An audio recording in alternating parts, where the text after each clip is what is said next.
Кро беше умен. Той беше смел. Живееше в семейство на стар Ниендертал.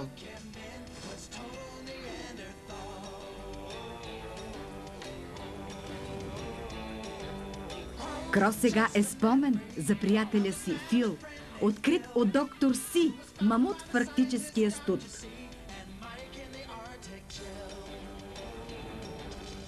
Фил попаднал в айсберг, в дълбок и тъмен лед, но след това се съживил в 20 век. Та ето как ни връща Фил към ледените дни, с легендите за Уливил и за момче на име Кро. Нова телевизия представя серийния анимационен филм «Кро».